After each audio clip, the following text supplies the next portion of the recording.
This is Capital Insider, taking you inside politics, policy, and government in Oklahoma. I'm Dick Pryor with Quorum Call publisher Sean Ashley. Our guest is Dr. Robert Dauffenbach, professor emeritus at the Price College of Business at the University of Oklahoma. Bob, glad you're with us. Great to be here. Bob, last week we saw a torrent of data on the U.S. macroeconomy: gross domestic product, inflation, jobs, and tariffs. Among those, which do you consider the most important? Well, the jobs report from the Department of Labor was a real stunner. Expectations were for 135,000 job growth for the month of July. The actual number came in at only 73,000, while the unemployment rate rose a tenth of a percentage point to 4.2%. Not a big change. The big news was revisions to gains in the prior 2 months, lopping off a 250,000 job growth. This brought the 3 month gain to just 35,000 per month. Gains were limited to private education and healthcare sectors, which has been typical. Manufacturing employment was down for the third month in a row. President Trump didn't much like the results and shot the messenger, firing the head of the statistical agency. This firing doesn't change the overall picture, however, that job growth is decelerating. Let us hope that we don't have continuing interference with federal data collection. What about real output growth from the GDP report? Well, this is a little complicated because we had in the second quarter growth showing a 3% growth rate after inflation, which is very healthy and one would certainly like to see. And this is versus a decline of 0.5% for the first quarter. So what explains these wild swings? Well, it turns out it's a component of GDP called exports minus imports. So what we had in the first quarter is a number of firms front running the tariffs and stocking up on foreign imports. And of course, that made the exports minus imports number quite negative, taking us down to a negative 0.5% growth rate. But then come the next month, and the level of imports fell by 30%, and in consequence, we're showing a good contribution to GDP from that sector, and we had this 3% growth rate. Now we're looking at the problem that consumption growth, household consumption growth, which is 70% of output in the U.S. is in that category, was up a mere 1%. So we're still in the positive range.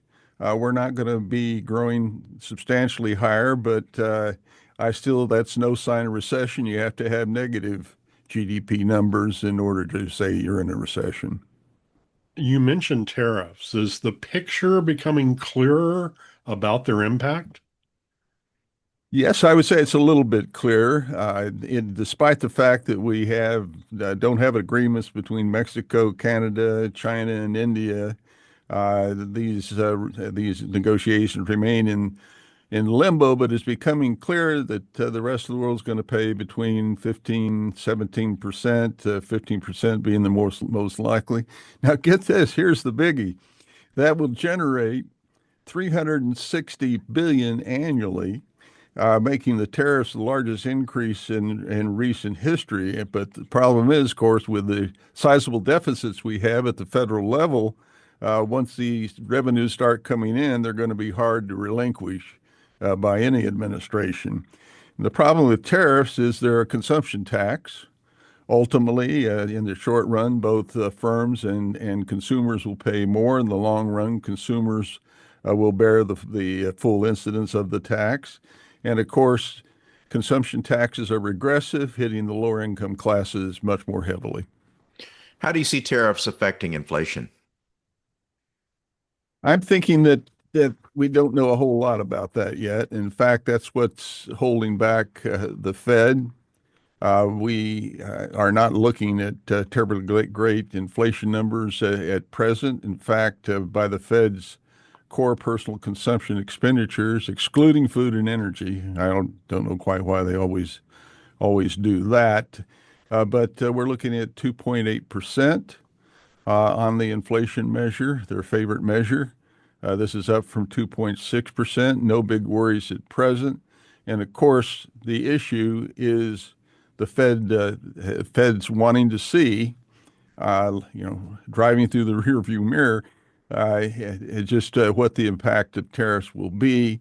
And they don't want that folding into a longer term embedded rate of inflation. That's what they want to avoid.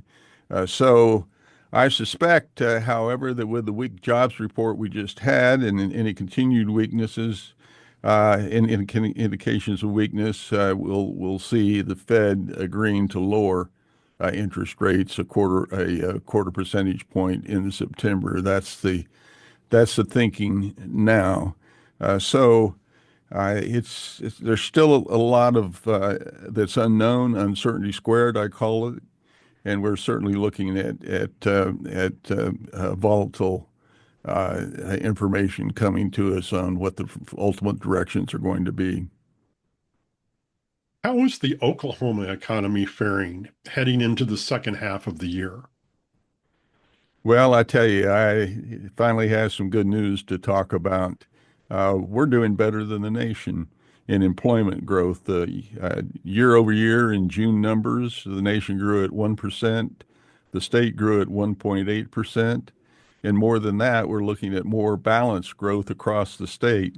Oklahoma City was up 1.7%, Tulsa up 2.5%. So maybe they're kind of getting their act together there.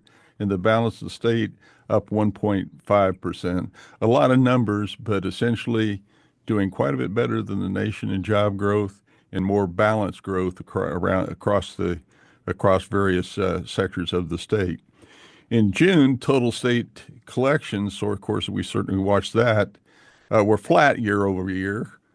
Sales tax collections were down 10.8%, and oil and gas collections were down 7.3% in June. The major bright spot was individual income taxes up 7.8%.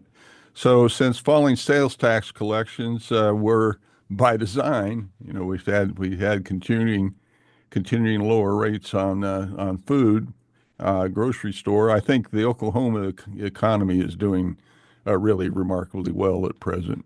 We'll hope it keeps up. Looking ahead at the economy, what concerns you the most?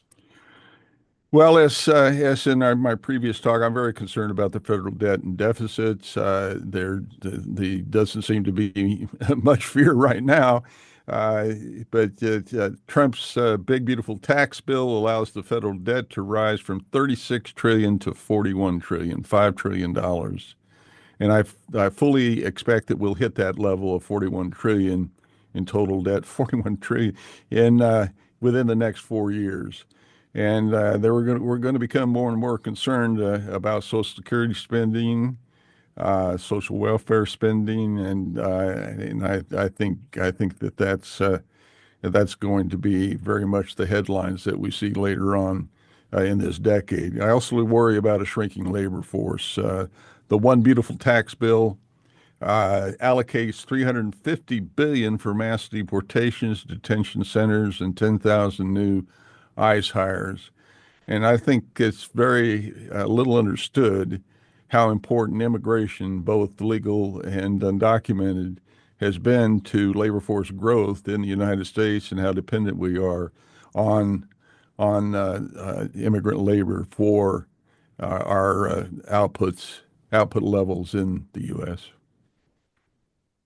You mentioned earlier the firing of the head of the Bureau of Labor Statistics, and economists like yourself rely on that data. Are you concerned about the quality of data coming from that agency and others as we go forward?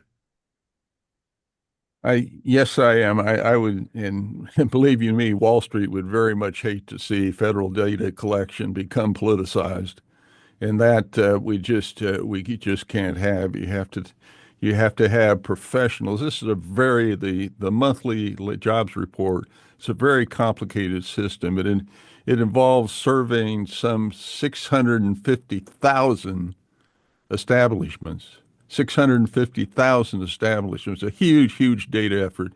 They're doing the best they can. They've got problems with response bias, and that's what, as she says, they go through time, they get more responses to their old surveys, and they're able to realign their estimates. It's a highly professional statistical operation, uh, governed by real standards of how surveys are done. They've got some problems. They're wrestling with those, but it's Wall Street will not like it if federal data becomes politicized. Bob, thank you for your insights. You're quite welcome. That's Dr. Robert Dauffenbach, Professor Emeritus at the Price College of Business at the University of Oklahoma. For more information, go to quorumcall.online. You can find video of Capital Insider segments on the KGOU YouTube channel. Audio and transcripts are at kgou.org. And look for Capital Insider where you get podcasts. Until next time, with Sean Ashley, I'm Dick Pryor.